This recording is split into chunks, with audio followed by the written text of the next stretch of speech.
What are the common objects of our love? Those things that St. Augustine said bind a people into a nation. One thing, as we explore in the American Holidays series with JES scholar in residence, Dr. Andrew Roth, is what people celebrate. And in this installment, we'll be taking a look at how Americans celebrate freedom. Hello and welcome to the Jefferson Educational Society's digital programming. I'm Ben Spegan, I'm the vice president at the JES, and I'm a contributing editor at the Erie Reader.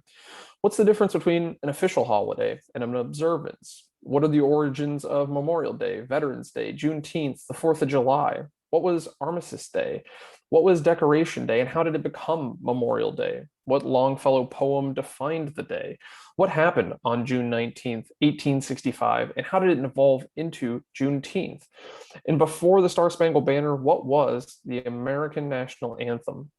Answers to those questions is what we'll seek here with Dr. Roth as he continues his extension of the American Tapestry Project, exploring the common objects of our love and how Americans tell their story through the people, places, and things they celebrate.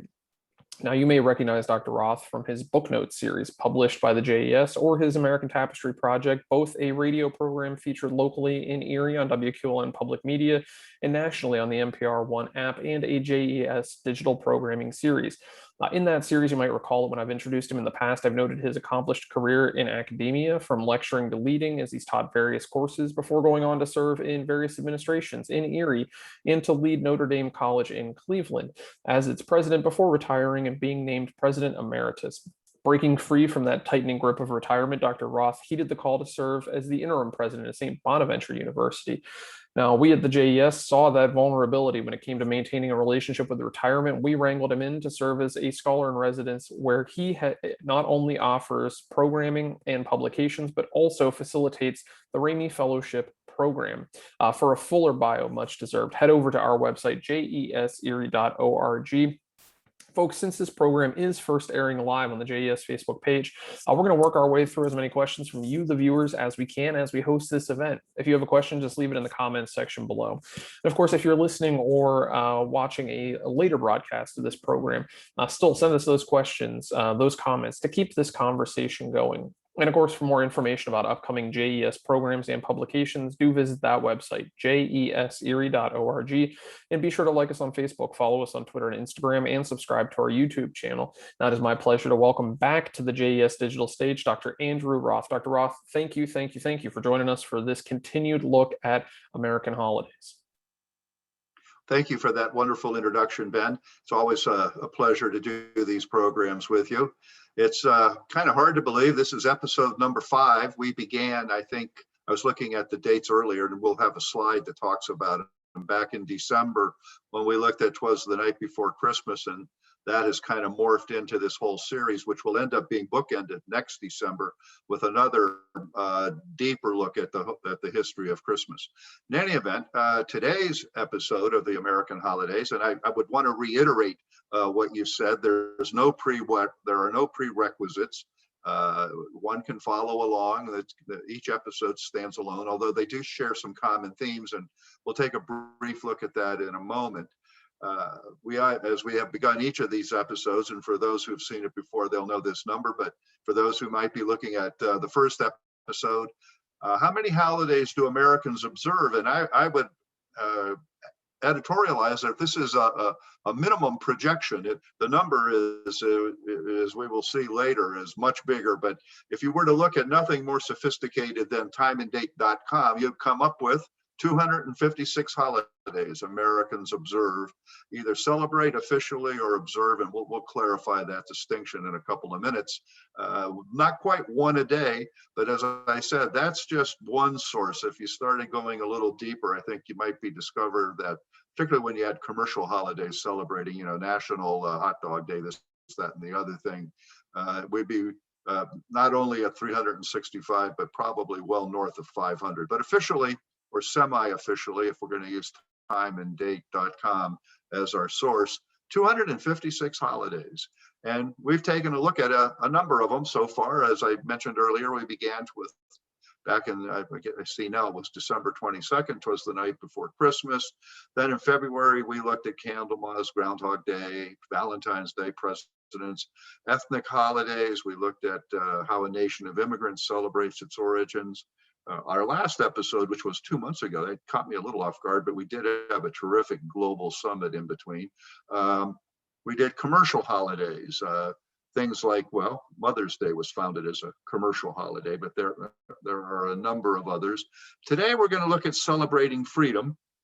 And for those who have been regular viewers, we will learn later, we will send you emails or on the Jefferson website or on the Jefferson Facebook page with specific dates. But in the future, we're going to take a look at state holidays and other curiosities. We'll have a little teaser about that in today's program, 1 or 2 slides that shows the wide range of state holidays and other curiosities. October should be actually a fun one, sporting holidays. If Americans love holidays, they love nothing better than sporting holidays or sports and holidays.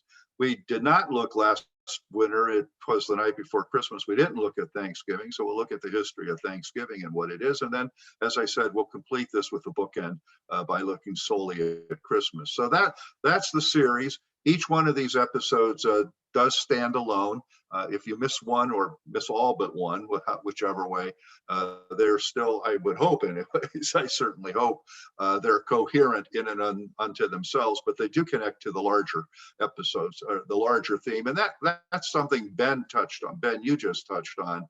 I had known this phrase for a long time, but when President Biden used it in his inauguration, it seemed to really be, to me, really serendipitous, because it really touched into the whole American Tapestry project, and it touched into the American Holiday series when he quoted St. Augustine, who said, a nation, that is a nationality, that's what Augustine meant by that word, not a political entity, a nationality, although I suspect St. Augustine never understood that word in the way we use it. But when he talked about a culture or a people's common culture, he said a nation is a multitude of rational beings united by the common objects of their love. And Augustine meant that as a double-edged comment, as perhaps some of the objects of their love are unworthy of being loved, but others are in fact the glue that binds them together, the things they share. And so as I've been working on the American Tapestry project, the larger project of which this is a subset, trying to figure out how to end our culture wars. The common objects of our love just struck me as being really pointed and to the point. And so I asked myself, in the broadest terms, what are the common objects of our love? What are those things that Americans hold in common? And as we said before, and we'll go over this quickly because I know those who have seen earlier episodes have seen this, but perhaps the people who have watching this for the first time haven't. The profound America's civil liberty, America's great civil religion, or what Robert Bellah called America's civil religion, life, liberty, and the pursuit of happiness. All of the things, the American ideals, the things that we say America stands for, which, as we have studied this process through the American Tapestry, back to St. Augustine, on occasion, we've not been true to these ideals, but that's on us, not on them. The ideals still hold, they still stand. And that's not just simply an academic or intellectual thing. When we come to Juneteenth, we can maybe pause and talk about some people who are trying maybe to abandon the Enlightenment project, who say, well, the ideals have failed, and I would be one of those. I try to take a centrist position, as you know, Ben, and I get feedback from both directions. So as long as I'm getting feedback in stereo, that tells me I'm close to where I need to be. If I was only hearing about it from one side as opposed to the other, then I might think I'd have to re-examine myself. But America's civil religion is its devotion to its founding ideals. We the people, in order to form a more perfect union. The second paragraph of the Declaration of Independence, which is frequently called the American Creed, we hold these truths to be self-evident. Truths that we're not always true to, but that doesn't, like I said a minute ago, that's on us, not on those. Those are still sterling ideals. And then there's what I call the banal, and to a certain extent, our holidays straddle both. The banal is pop culture. What are the things that maybe don't sound as profound as we hold these truths to be self-evident, but in fact are the things that hold us together. Not to give him a plug, but I'll give him a plug. I'm reading Louis Menand's The Free World, which is an intellectual history of of the Cold War. And Menand agrees with me, which is always nice to know. It's not like he and I talked about it or nothing or anything, although I would love to see us get him at the Jefferson. Well, he'd be a wonderful global summit speaker. But in his The Free World, he traces out the history of the intellectual history of basically the 20th century and the Cold War. And then he goes as far as highest of high art and what some people might consider low art, pop culture. He has a wonderful chapter on the history of rock and roll, and rock and roll as a cultural phenomenon. And he's not an older guy, actually. He's probably younger than me. He's not an older guy poo-pooing young taste. He's talking about this is the music of our culture, and it needs to be taken seriously. And I think as we look at American Holidays, we're tapping into that same thought wave, that what might strike some people as banal. For example, why is the Super Bowl important? What happened to the World Series? How has it suddenly become less important than the Super Bowl? And what happened to the Kentucky Derby? We'll talk all about that in whatever it was, September or October. But pop culture is incredibly important. And so all of these things bind us together as a people. And you have to ask yourself, which is strong enough to do it? Every now and then, as I was driving around, I spent some time 2 weeks ago in South Carolina, and good, bad, or indifferent, all the stores are the same stores that are in Erie. Now, we could bemoan the loss of local merchandising, but I also thought, everybody's still going into Target or whatever. But is commercial culture a strong enough thread to hold people together? And I suspect not, but we'll look at that later. In any event, as we think about, what are the common objects of our love, there's a set of some questions to consider. How can understanding what we celebrate help us transcend the culture wars? By recognizing the common objects of our love. What does what, why, and how we celebrate tell us about the American story and who we are as Americans? And as we were just saying, does pop culture and commercialism enhance or distort that cultural appreciation? Well, those are all of the things we're going to be looking at and have been looking at throughout this series, and we'll look at them today as we talk about celebrating freedom. One of the things I did get some feedback on, I've gotten a lot of feedback on American Tapestry and some feedback on this, and someone asked me, what is my thesis? What do I see as the thesis that holds all of this together? And that really touches upon history, and Norman Cousins says history is a vast early warning system. Heather Cox Richardson would probably agree with him that while history doesn't repeat, it does on occasion rhyme, and rhyming, it does alert you to certain things that are going on and the consequences of those. But I like a comment that Jill Lepore made in her book, The Story of the American Story. History is the art of making an argument about the past by telling a story accountable to evidence. And really briefly, history is an art, it's not a science. By making an argument, she doesn't mean that you dispute with people, but that you advance. She's using argument here in the academic sense of the word, that you're advocating a thesis or a particular understanding, and you want to communicate that understanding by telling a story about it, but your story is only valid to the extent it's accountable to evidence. And I tend to agree with her on that. If you're writing history and you don't have an argument, you don't have a thesis you're advancing, it turns into antiquarianism. And this survey of American holidays could easily become antiquarian, in which we look at all of these things and say, well, wasn't that interesting that that's the way they did things? Or an argument without a story risks pedantry. I think perhaps in this program, we're closer to risking antiquarianism, simply saying, isn't all of this old ways of doing things fascinating, but what does it mean? So I would answer, and this is the thesis I've been working on both in this program, in the American Tapestry program we've done at the Jefferson, at Chautauqua, at Case Western Reserve, and elsewhere. I'll be doing a version of it again at Chautauqua in late August.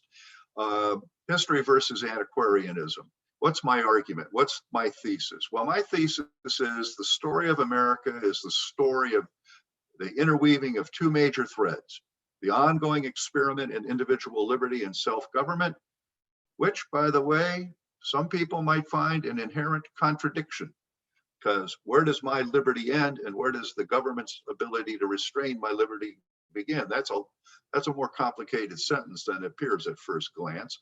But in any event, we have this 1776, so 20, 24 and 21, this 255 year and counting, 245 year, excuse me, and counting, closing in on 250 years. We'll have a celebration in 5 years. 245 years and counting experiment in individual liberty and self-government, while attempting to do something else that, well, if it's not unique, and I don't think in any manner, shape, or form it's unique, but it may be the largest experiment ever of unifying together a diverse people, literally people from all of the peoples of the world, into a common people. And the common objects of our love is what I mean by common people. And how do you get a diverse people to agree to a certain set and a certain understanding of certain things? And those two things we've discovered in American history are fraught. Individual liberty, we hold these truths. Self-government, elected representative democracy, in which we intentionally restrict our own liberty,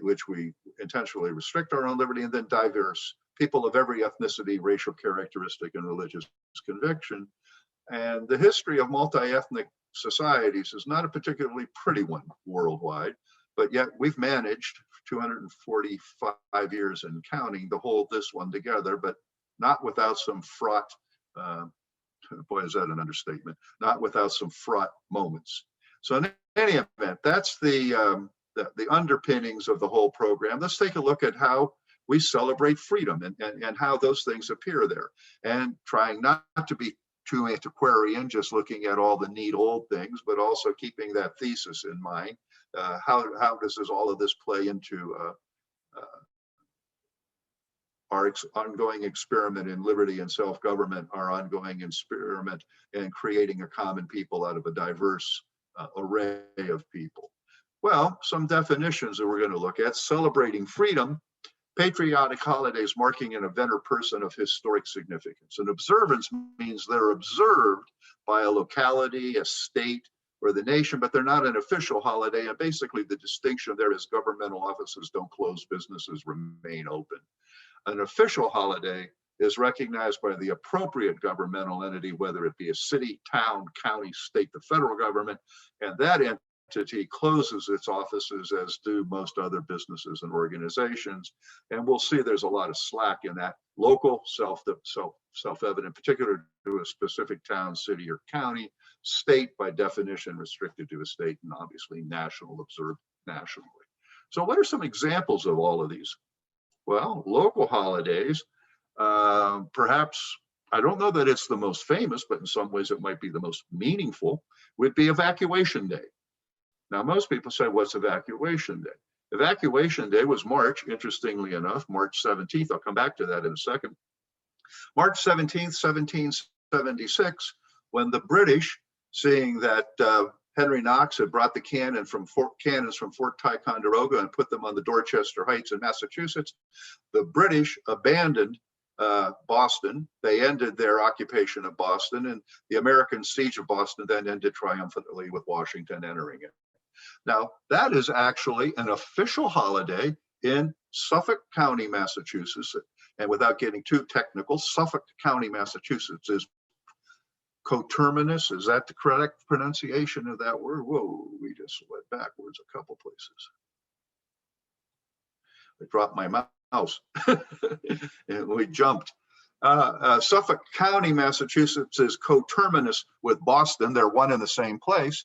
And this actually touches in on how Evacuation Day became a local holiday celebrated in Boston and Suffolk County. I said it happened on March 17th, 1776. Well, March 17th also is another big holiday. And of course, St. Patrick's Day parades have been held in Boston since 1876. The great Irish emigration into the United States in the middle of the 19th century happened up and down the East Coast and then spread inland. But of course, it happened in the two great eastern port cities, Boston and New York. And I suspect in most people's minds, it's most identified with Boston. And one of the things that happened is that the old order in Boston realized that March 17th, which was a big day, had been subsumed by St. Patrick's Day and was being forgotten. So in 1901, Boston declared Evacuation Day, a holiday in the city of Boston. That's when they constructed the Dorchester Heights Monument, where Knox put his cannons, which looked down on what is modern day downtown Boston. The state made it a holiday in Suffolk County in 1938, and it was finally made a holiday throughout in 1941, when the proclamation making it that was signed both in black and green ink. So you see actually in Evacuation Day, just a little twinge or little tinge of the conflict of a diverse people blending themselves into a common people.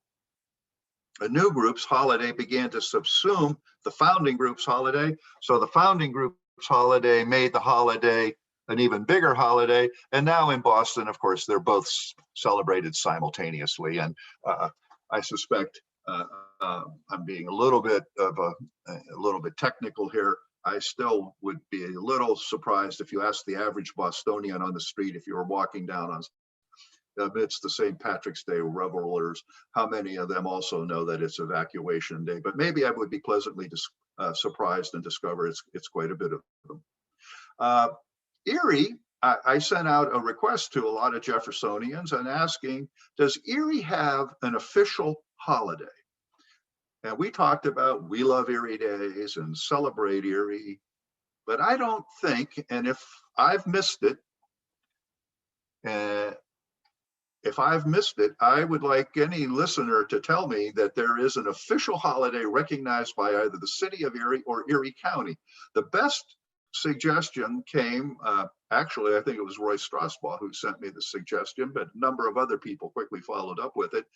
Dan Rice Days in Girard. But Dan Rice Days in Girard are a festival that's held in August, and you can see the banner here. It'll be August 5th and 7th this year, both honoring Dan Rice, who was the great circus showman of the middle of the 19th century and a famous clown, probably the most famous clown. And that's just being used as a noun, not as a modifier. The most famous clown of 19th century America. Dave Frew and his team in their Accidental Paradise, the history of Presque Isle, have quite a bit of how in the 19th and early 20th century, cranberry harvesting was a community holiday. And that it really did impact a great portion of the community. Some businesses closed and it became something that was celebrated, but I don't believe it was ever declared by any governmental entity a holiday. So that's a question I have for our Jeffersonians watching this. Is there an official Erie or Erie County holiday that has somehow eluded me? State observances run a gamut. And again, these are things that states observe. That is, they make some declaration about them. There might be some statement about them, but businesses do not close and governmental offices remain open, such as Rosa Parks Day, which is celebrated February 4th in California and Missouri. Susan B. Anthony Day, which is celebrated in California, Florida, New York, and Wisconsin on February 15th. Emancipation Day is celebrated in Ohio on 9/22. We're going to come back to that because that was a proxy for Juneteenth, and I wonder how long that will now last. Arizona Statehood Day, obviously it's going to be Arizona. Bunker Hill Day was June 13th. That's, of course, commemorates the Battle of Bunker Hill. And again, we're back in Boston. Elizabeth Peretrovich Day, I did a segment on Elizabeth Peretrovich on the podcast, the QLM program. She is honored in Alaska on the February 16th because she is the person who got the first civil rights law in the country passed, and it was passed by the Alaskan legislature. She died prematurely of breast cancer, and Alaska has made February 16th Elizabeth Peretrovich Day, not quite so noble is May 4th is Kent State Shootings Remembrance Day in Ohio. Jefferson Davis Day is still celebrated in Florida and Michigan with different dates. Nathan Bedford Forrest on July 13th has his day in Tennessee, but in Tennessee, you find the conflict, and with both of these, you find conflicts emerging. They're now taking down statues of Nathan Bedford Forrest. They have moved them into a museum. Nathan Bedford Forrest was a Confederate general. That's really not the problem people have with him. He was one of the founders of the Ku Klux Klan, and could probably be generous, somewhat easily characterized as a late 19th century terrorist. And history has caught up with Nathan Bedford Forrest, but you'll find state observances all across the spectrum. And of course, Harvey Milk was a gay man who was an important member of the San Francisco City Council. And he was I should know this, but don't think he was ever the mayor of San Francisco, but he was an important figure in the San Francisco community and on the San Francisco City Council, and someone, a homophobe, there's no other way to say it, literally walked into his office one day and shot him and martyred him for gay rights. So that's Harvey Milk Day, May 22nd in San Francisco. Now, there are official state holidays, though, and these are days in the relevant state where the state office is closed, as do many businesses. And you see some of our conflicted history because we have Robert E. Lee Day, which has differing dates. 4 states observe it on January 18th. It's an official holiday in Virginia, Georgia, Alabama, and Mississippi. And then there's Happy Confederate Heroes Days, which is January 19th. And you'll notice January 19th and January 18th. You see some of the conflict in our history here because these dates, these holidays existed for a long time, but they got a reboost amongst those who opposed Martin Luther King Day. And they fall very close to that same date. Our history, it's hard. If you look carefully, it's there. August 27th in Texas is Lyndon Baines Johnson's Day. Obviously, Alaska has Happy Seward's Day, which is, I'm looking for my own note here, but in any event, that's Alaska. The Battle of San Jacinto Day is April 21st, 1836, when the Texians, T-E-X-I-A-N-S, those Anglo settlers of Texas that was then part of Mexico, rebelled and wanted to leave Mexico. They won the Battle of San Jacinto, avenging the Alamo, and that's how Texas became an independent republic. Yorktown Victory Day, October 11th. Happy Pioneer Day in Utah. Town Meeting Day in Vermont. Harry Truman has a day in Missouri, and Daisy Bates is a civil rights leader and was instrumental in the integration of the Little Rock schools in the late 1950s. And so Daisy Bates Day in Arkansas, February 15th, is Daisy Bates Day, honoring that civil rights leader. So those are official state holidays. And you can see in these state holidays and observances some of the conflicts and some of the struggles in that thesis I said about creating a individual liberty and self-government and blending together diverse people into a common culture. The conflicts don't go away, and the holidays actually reveal them. Patriots Day is probably one of the largest, I'm not sure large is the right word, but most notable state holidays. And Patriots Day is April 19th, and it's celebrated every year in Boston, and it's celebrated primarily in Boston, but it's a state holiday in Massachusetts, and it's a major state holiday in Massachusetts. Government offices shut down, most businesses shut down. It's the day in which the Boston Marathon is run. The Boston Red Sox always play a day game on that date. This year they wore these blue and yellow uniforms to memorialize those who died with the Boston Marathon bomber. Some would have been 2014, 7 years ago, hard to believe. But what the date actually commemorates and why it's an important day, and it's called Patriots Day, April 19th was the day of the Battle of Lexington and Concord. And it is the beginning of the American Revolution, or at least the American Revolution as a war. And that's a Minuteman. And of course, these were the Redcoats who killed several people on Lexington Green. And I thought I had, this is obviously a drawing. This is Lexington Green, a drawing of what happened here. And this, of course, is at the bridge in Concord, and the shot heard around the world. So of all of the state holidays, probably the one that is largest and has the most national awareness outside of the state in which it occurs, I think, is Patriots Day, April 19th, 2021. Although, again, I would guess if you ask the average, not the average Bostonian or Massachusetts person, because they learned this in school in Massachusetts, but most people would just know it was the day, for some reason, the Boston Marathon is run, but it wasn't a day for the Boston Marathon, it's Patriots Day. Pennsylvania, to the best of my knowledge, does not have a specific state holiday in which we shut things down. Probably the closest thing, as we looked at back in February, would be Groundhog Day, and we don't close businesses and state offices aren't closed. And this is the list of Pennsylvania holidays, which actually tracks one-to-one almost the federal holidays.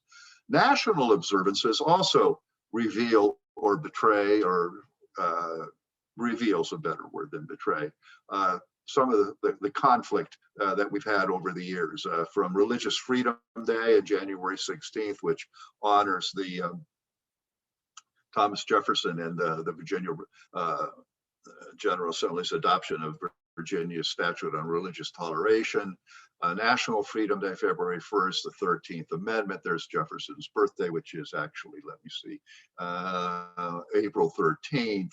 Happy Armed Forces Day, Loyalty Day, Constitution Day, which is in September. I think it's September 17th, in which Senator Robert Byrd from Virginia was very instrumental in promoting that and getting people to pay attention to the Constitution of the United States. Women's Equality Day on August 26th, Flag Day, June 14th.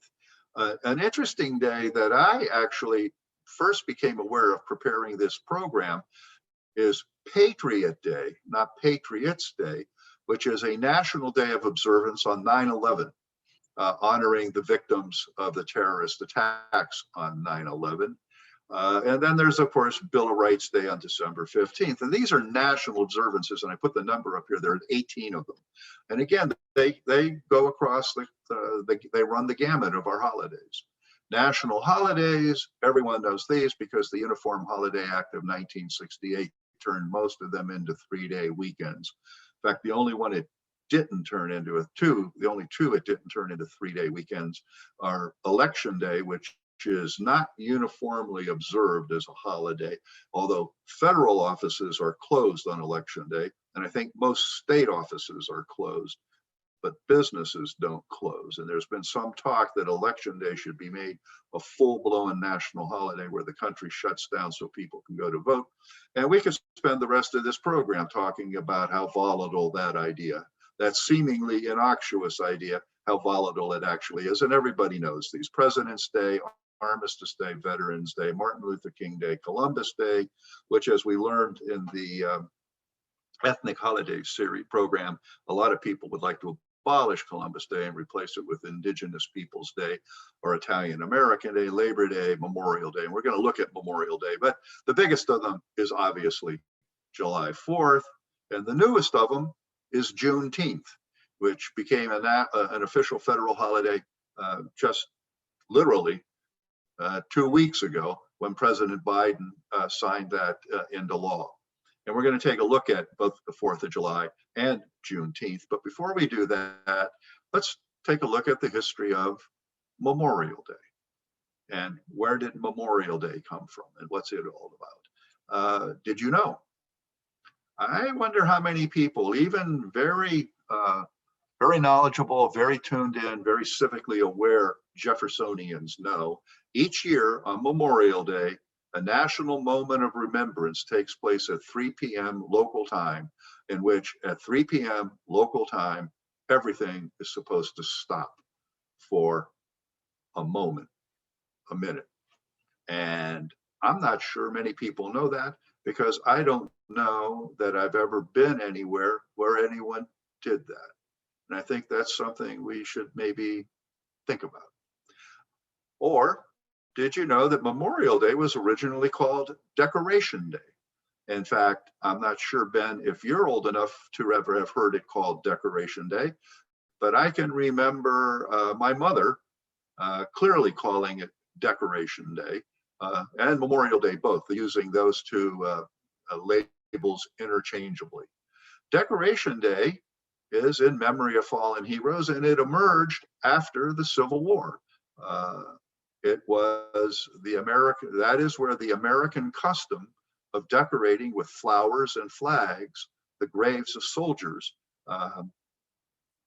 began. And it's because, of course, the Civil War was America's deadliest war. 650,000 plus Americans died in the Civil War for the obvious reason that it was literally a family feud. And Decoration Day was an attempt to begin to try to heal that. And it began, or you find seeds of it, both North and South. As early as 1861, there were Confederate Decoration Days. They didn't call it that, Confederate Days of Remembrance. Savannah, Georgia, 1862, obviously Gettysburg, Pennsylvania, 1863, the Gettysburg Address, the dedication of Gettysburg Cemetery, Boalsburg, Pennsylvania in 64, and back and forth. In 1966, conceding to some lobbying, Lyndon Johnson identified Waterloo, New York as the scene, as the site of the very first Decoration Day. But that's not really true. I mean, with all due respect to Waterloo, there's an argument amongst these 9 communities, but there's good reason to believe the very first Decoration Day, even though it wasn't called that, the very first Memorial Day occurred on May 1st, 1865, a scant 2 weeks after the Civil War ended, when on May Day, nearly 3,000 local school children, and that doubled that number of grown-ups, went to the Washington racecourse with bouquets of roses and other sweet-smelling flowers. James Redpath, known as Uncle James, a witness, remembered the event. The children marched from the racecourse singing the John Brown song, John Brown's Body, and then silently and reverently, with heads uncovered, they entered the burial ground and covered the graves with flowers. This actually became a source of contention recently when, I believe it was in Michigan, but it might have been out west, and it's slipping my mind, but at an American Legion event on Memorial Day, a speaker made the comment that the very first Memorial Day was celebrated in Charleston, South Carolina, when, you'll notice, and this is a historic picture of that event, 3,000, and then there were adults, and the numbers estimated to have been 10,000, newly freed slaves, African Americans, honored the Union dead and the Union soldiers who had died, getting them freedom. And they called them martyrs to the race curse. And so, and an interesting, it's irrefutable, the evidence is here. Those who would deny the history have a hard time denying, in this particular instance, you have photographic evidence, not only, but the testimony of witnesses. So it's arguably the very first Remembrance Day of any consequence was in Charleston, South Carolina, May 1st, 1865, in which African American people honored the memory of largely, but not only white, there was obviously a significant number of African American troops, the Massachusetts 54th, etc., for their freedom. The first actual Decoration Day occurred May 5th, it was to be May 30th, 1868, when on May 5th, 1868, Union General, U.S. General John Logan issued a proclamation that the 30th of May, 1868 is designated for the purpose of strewing with flowers or otherwise decorating the graves of comrades who died in defense of their country during the late rebellion, and whose bodies now lie in almost every city, village, hamlet, and church in the churchyard in the land.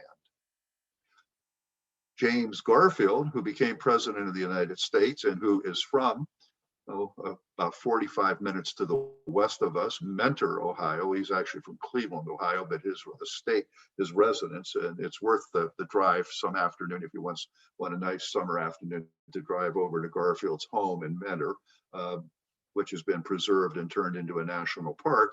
When future President James Garfield, at the time U.S. Representative James Garfield, dedicated the first Decoration Day at Arlington National Cemetery when he said, "I am oppressed with a sense of the impropriety of uttering words on this occasion.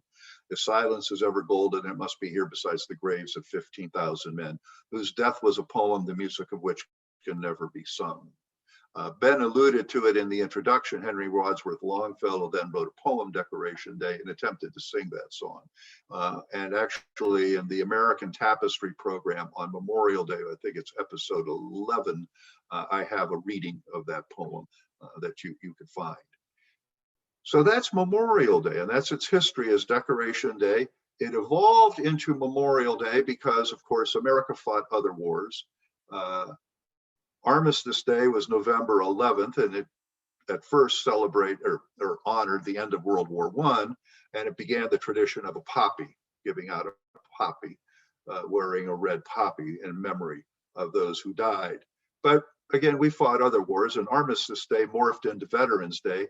And in some ways, Veterans Day and Memorial Day have become kind of intertwined, and perhaps just slightly, and I think unfortunately, undercut each other a little bit. Although Veterans Day honors all veterans, living and dead, everyone who served, whereas Memorial Day is the more somber and perhaps the more profound of the two, because it honors those who died, and its origins are in Decoration Day. And of course, that is continued. I took this picture on Memorial Day 2021 at Laurel Hill Cemetery on Sterretania Road in Erie, Pennsylvania. And actually, the picture does not have the same impact. I probably needed a better camera because the flags are omnipresent. They're everywhere. And of course, that means they're on the graves of veterans. So that's the history of Memorial Day, in which you see both the common objects of our love, freedom, and honoring and celebrating those who died to preserve that freedom. But perhaps even there you find there is a little bit of a conflict in who we're celebrating, North and South. Juneteenth, the newest of the official federal holidays. When I was putting this program together, as I mentioned to you earlier, Ben, when I wrote a book notes on Juneteenth, and I was working ahead, so I wrote those book notes just before the global summit, so that's late April. I was thinking I still had to explain to most people what Juneteenth was. But history moves fast sometimes, because in the intervening 6 weeks, 2 months at the most, I think most people have now heard of Juneteenth.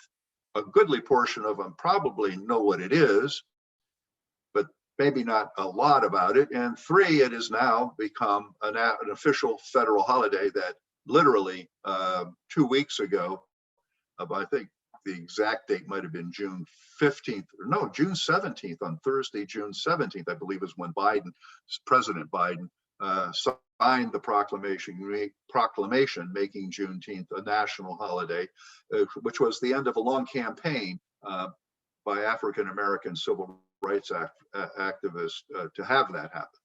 What is Juneteenth? Well, I'm going to go through these couple of slides out of respect for the holiday, but I suspect most people now have a good idea of what it is. But Juneteenth is the fancy word in literature is a portmanteau word, excuse me, that combines the June and 19 together to create Juneteenth, or a word. And it celebrates June 19th, 1865, when General Granger finally got to Galveston, Texas, and announced to the people of Galveston in his famous General Order Number 3, when Major General Granger issued General Order Number 3, and brought to the people of Texas the word that the Civil War was over, and that the Emancipation Proclamation was, and I've added the emphasis here, the people of Texas are informed that in accordance with a proclamation from the executive of the United States, all slaves are free. And this is the interesting sentence. This involves an absolute equality of personal rights and rights of property between former masters and slaves. This is actually from the National Archives, a copy of the local Houston newspaper, the local Galveston newspaper of the time, their reporting of it. And General Order Number 3, there was a list of general orders that Granger gave when the Union Army occupied Texas and took control of it from the Confederate government.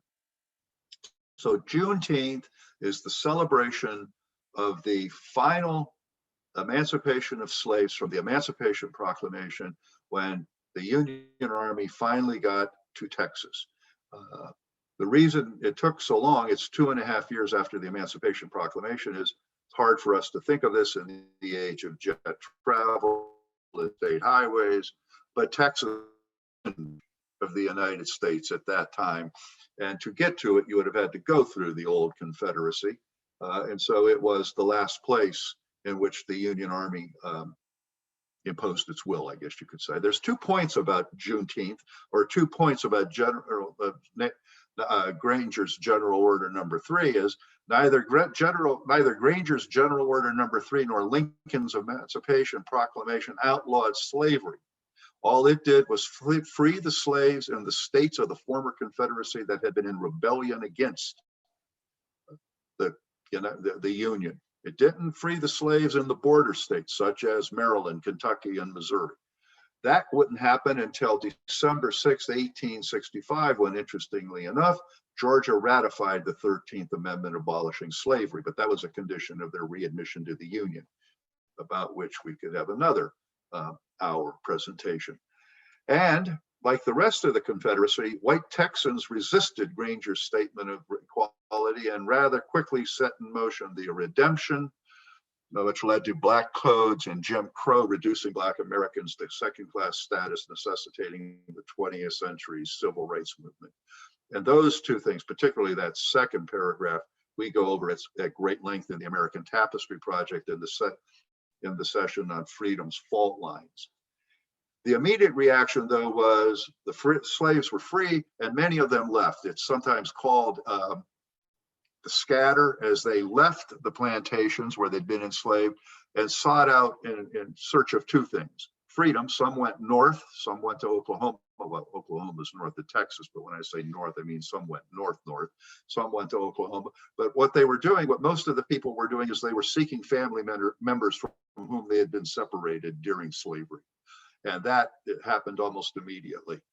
What also happened is almost immediately is in June 19th, 1866, the freed people of Galveston held the very first Juneteenth celebration. And in 1872, and you can barely see it, this is a photograph, this gentleman here, Jack Yates, and 3 other newly freed people held the first park. They created a park in Houston called Emancipation Park and held the first official Juneteenth celebration. Emancipation Park was these former enslaved people pulled together $800 and purchased 10 acres of land, which they called Emancipation Park. Until the 1950s, it was the only public park and swimming pool in Houston in which that African Americans were permitted to enter or swim. It is still there. The largest Juneteenth celebration in the country occurs in Emancipation Park in Houston, Texas. It's the oldest park, or the oldest state park in Texas, and it is there to this day. It's a major source of that.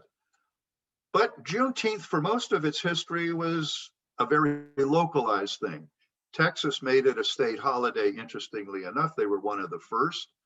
New York was one of the most recent, until, of course, it became a federal holiday. But for a long time, it was a very localized holiday. If we were going to use the taxonomy I created at the beginning of this program, local, state, national, it was a local holiday that became a state holiday in Texas. And it began to be celebrated and recognized sporadically in the African American community around the country.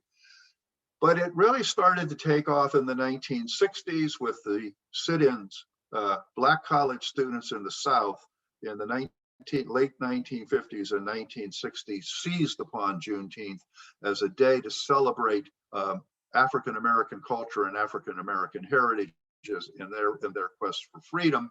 And then Ralph Abernathy, in that epochal year, Ben, 1968, and the Poor People's Campaign, he had that campaign end in Washington, D.C. on June 19th. And that then made Juneteenth a national civil rights. It became increasingly in the African American community a national holiday in the African American community. The murder of George Floyd in 2020 galvanized it. It happened close enough to that date so that many of the demonstrations occurred around it in Juneteenth.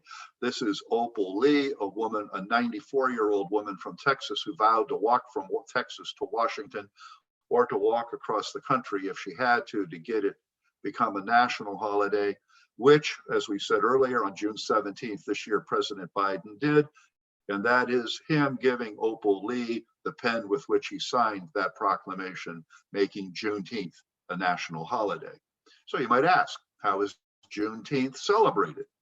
Celebrated like all Americans celebrate parties. You have parades.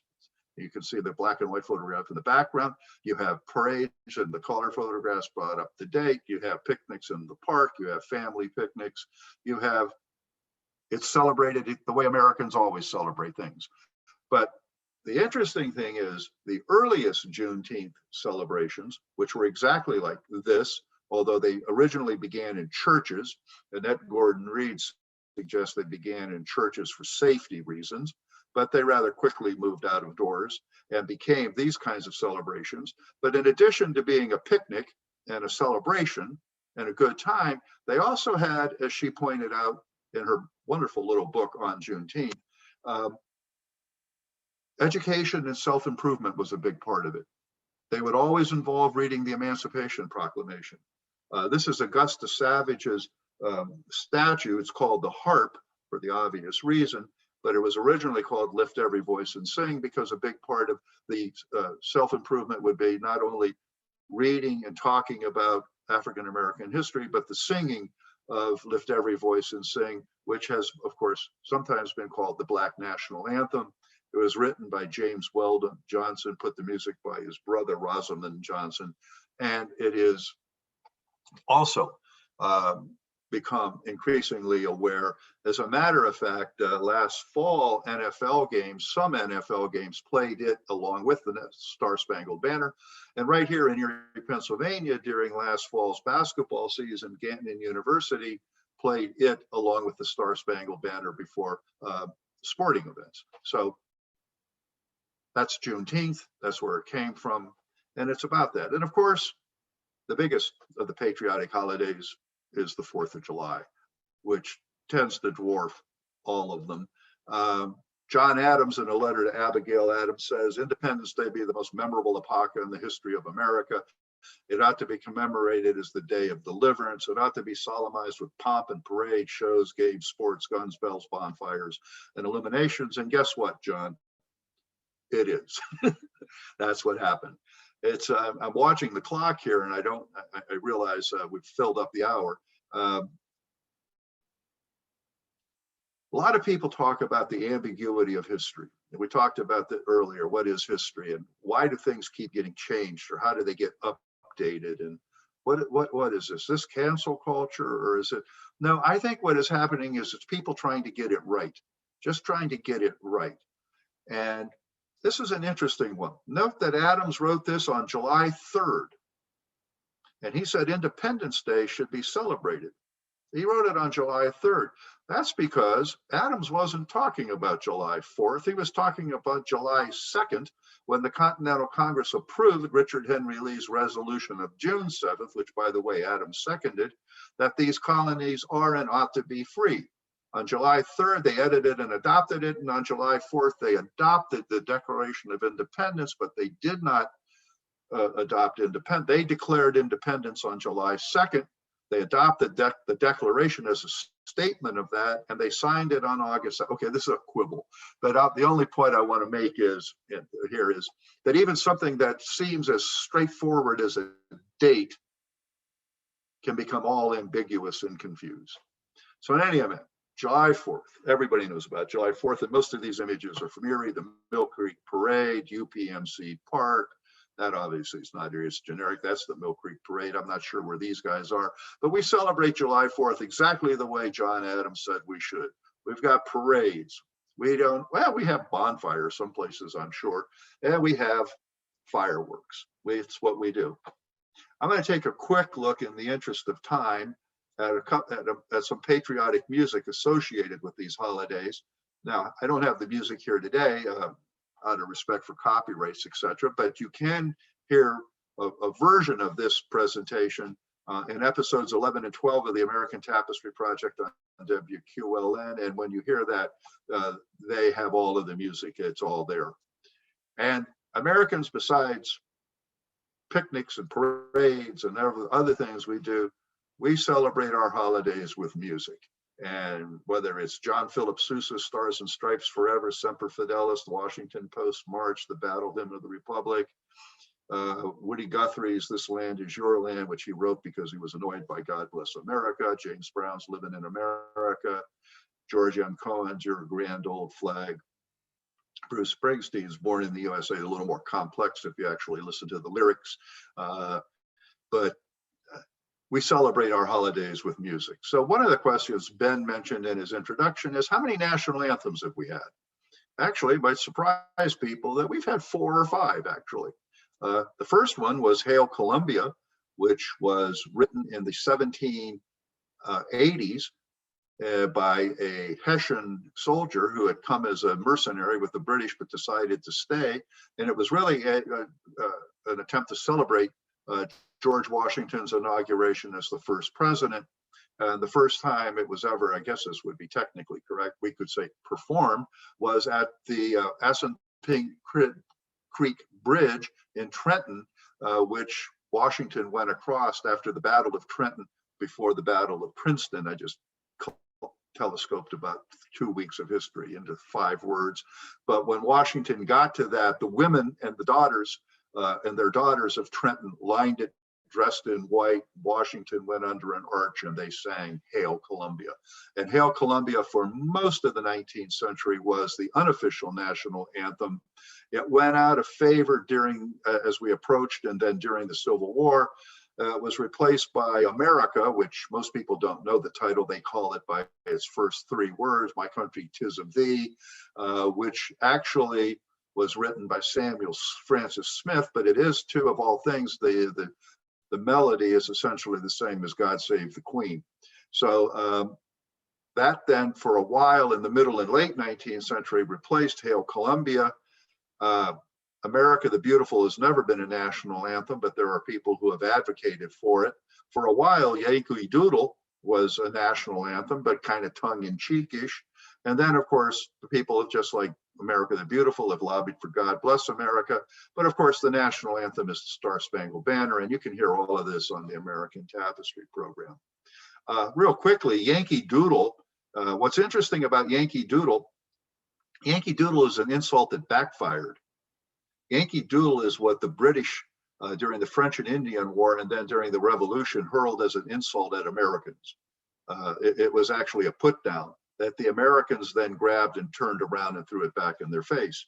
The word doodle comes from the German Dadel, which means simpleton or fool. And so a Yankee Doodle was a Yankee Dadel, which is a simpleton or a fool. Macaroni had nothing to do with pasta. People have often heard that and said, what has this got to do with pasta? It had to do with an 18th century hair fashion that foppish men had, which they would wear these elaborate wigs, which were called, I have no idea why, macaronis. And so a Yankee Doodle who put a feather in his cap and called it a macaroni was a simple rustic fool who didn't really understand high fashion, and rode his pony. Well, the Americans then turned that around and used it almost as a battle hymn. You know, they would play Yankee Doodle, and all of these famous portraits of Revolutionary War era fife and drum groups. They're playing Yankee Doodle, and probably the most famous version of it is Yankee Doodle Dandy with James Cagney and the biopic about James M. Cullen, who we just mentioned a moment ago. So that's Yankee Doodle, is an insult that backfired, but that's the history of it. It was a British insult aimed at Americans that the Americans then turned around and threw it back in their face and made it a point of pride. The Star-Spangled Banner, interestingly enough, actually refers to the garrison flag that flew over Fort McHenry. So the Star-Spangled Banner is not actually a song, although it is, of course, it is a flag. But it was written into a song. Everyone knows the story when Francis Scott Key, over the night of September 13th, 1814, didn't know how the battle was going because he was held prisoner on a British battleship. When he saw in the morning the flag still flying, he wrote a poem called The Defense of Fort McHenry. He didn't call it the Star-Spangled Banner. It was a poem called The Defense of Fort McHenry, which his brother then put to music. And Thomas Carr, who ran a music store in Baltimore, began to sell the sheet music. And so his poem, The Defense of Fort McHenry, became the Star-Spangled Banner. And of course, that in March of 1931, President Hoover made it the national anthem. It is not exactly a controversial national anthem, exactly. Many people don't particularly like it because it's hard to sing. There's some people who don't like it. But recently, in our contentious times, it's become a bit controversial. The first verse, I suspect most people think the first verse is the only verse. It's actually 4 verses long. And it's the third verse that has caused some controversy and caused the NAACP of Southern California to advocate that it be dropped as the national anthem. It's because in the third verse, Key talks about how no refuge could save the hireling and slave from the terror of flight or the gloom of the grave. And it's because a lot of slaves, some freed blacks, and a lot of white working men on the docks in Baltimore who worked for wages in early 19th century elitists thought of working for wages as wage slavery, actually sided with the British. And so the third stanza has this: their blood has washed out their foul footsteps pollution. Some contention around it. Now, I'm of 2 minds about this. In one way, the third stanza is a little startling when you first read it or even learn of its existence. But I have to say, and I'm not particularly young anymore, I have never heard, I have no recollection, and I'd be interested if anyone else has ever heard the entire song played, all 4 stanzas. Most people assume it's the first stanza, which, is, well, boastful and somewhat militaristic, is in many other ways fairly non-controversial, and it's actually become part of the wallpaper of American life. But as I mentioned in a book notes, which I think it's in this week's book notes, but it might have been last week's book notes, they run together a little bit, people do change their wallpaper. When people talk about changing their wallpaper and changing the national anthem, 2 things need to be kept in mind. One, this third stanza is a little problematic. There have been other national anthems, but the song most people then want to change it to is America the Beautiful. And America the Beautiful would be actually my candidate, although it also has an interesting genesis. Boston.com talked about how a gay feminist badass from Massachusetts wrote America the Beautiful when she happened to be sitting on top of the peak. Was there Catherine Lee Bates, who was a professor at Wellesley College and was at the time teaching at Colorado College. And one day she and a group of friends were tired or bored, and they hired a wagon to take them, this was in 1893, to take them to the top of Pikes Peak. And Bates was inspired by the magnificent view. This is her as a faculty member. This is the statue of her in Falmouth, Massachusetts. This is her with her partner, Catherine Coleman. Bates's poem went through a kind of evolution. In 1893, the first verse, Bates was a feminist, a women's rights advocate, a progressive, late 19th, early 20th century version of progressive, an advocate for later for America's member joining the League of Nations. And she was an advocate and apostle for the welfare of African Americans, the poor, the downtrodden, and immigrants. And in her original poem, she says, God shed his grace on thee till selfish gain no longer stain the banner of the free. Well, over time, even she softened a little so that you get the 1911 version. May God thy gold refine till all success be nobleness and every gain divine. So what you see there is also Bates growing and understanding America's a complicated place. And again, like I said earlier, sometimes I get it in both directions from people. So I would say it's a complicated place. And to those on the right who don't want to hear about it on occasion, we didn't always do the right thing. And to those on the left who want to believe we never did the right thing, well, you're wrong too. We have, for most of our history, even though it got bloody and ugly at times, ultimately did the right thing. And I think the challenge before all of us is to make sure that we continue to do the right thing and to grow with the kind of subtlety that Catherine Lee Bates did. If you want to hear a great version of America the Beautiful, you could probably do, you can't do much better, and you could do a lot worse than listening to Ray Charles's version, which I think I will now have on the July 11th American Tapestry Project. And so that's American holidays celebrating freedom. You see in our holidays a lot of our contentiousness, but you also see that how over time we seem to be able to make it come together. And so, thank you.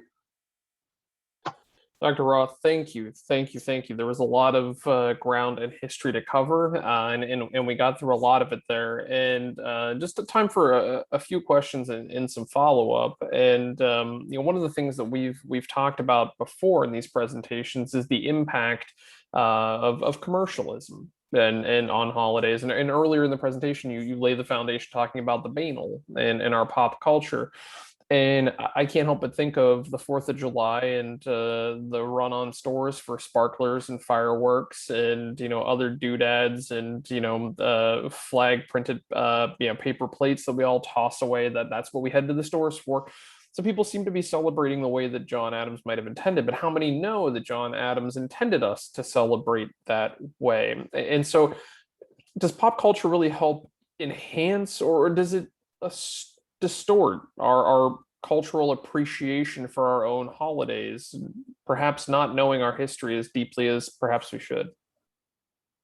I think that's a really good question, Ben. And I might actually take a look at that to turn it into another presentation just on July 4th, on how has July 4th been celebrated historically. And I have a suspicion if we go back to the late 18th through the 19th and even into the 20th century, much like with Juneteenth, remember when I quoted Gordon-Reed, Juneteenth celebrations began as church celebrations, moved outside and became picnics, but they always included and include to this day an educational and self-improvement part. The educational part is talking about and teaching the young about, in the case of Juneteenth, African-American history. I think July 4th used to do that. And we have lost it. And so I think that's a very good question. I think a July 4th celebration ought to involve not just fireworks and music, but for example, maybe reading the Declaration of Independence. Maybe thinking about how not everybody always agreed. For example, the Constitution of the Confederate States explicitly rejected what we call the American Creed. The Texas Declaration of Independence mimics the National Declaration of Independence with one big exception. Conspicuous by its absence is any comment about equality and freedom and liberty. Alexander Stevens's infamous, legendary, whatever, still very important cornerstone speech justifying the Confederacy maintained that the Declaration of Independence was a mistake.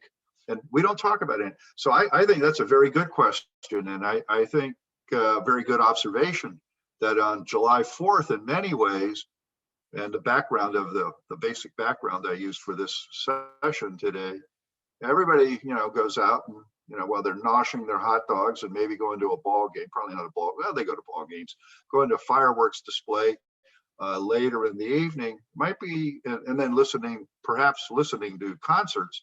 I know Chautauqua is a phenomenal concert. There for a while, for some years, Mercyhurst used to do a big concert on July 4th.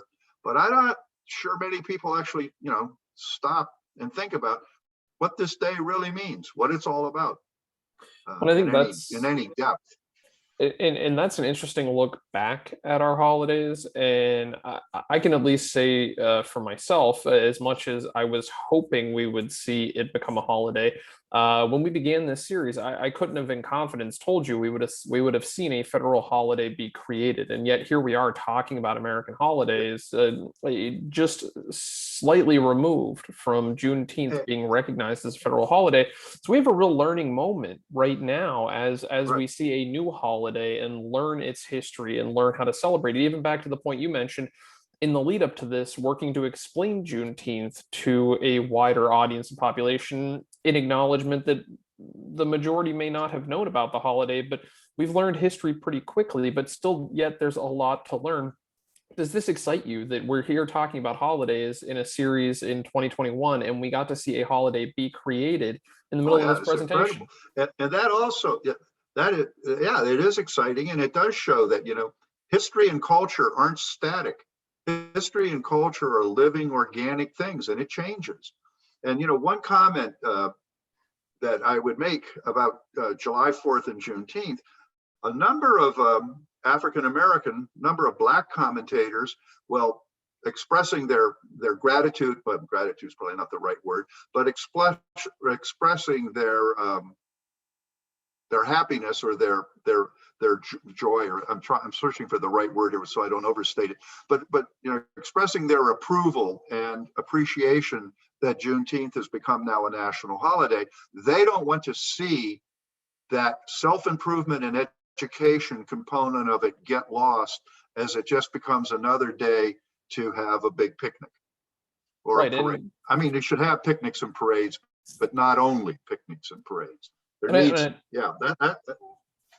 I think that that's such an important moment, a learning moment for us to be in real time with this, that it doesn't end with the creation of a holiday. There still needs to be an educational component, and there needs to be movement forward of recognizing why the call to celebrate this holiday, why we should as a nation look at this holiday, understand it, and how we continue to move forward, that this is not simply the period at the end of a sentence declaring it a holiday, but really a comma to move us forward culturally. Like you said, we're not static, and we're darn near out of time. And I think you and I could talk about this for days, and I'd love to bring us back to be able to unpack some of these things more deeply.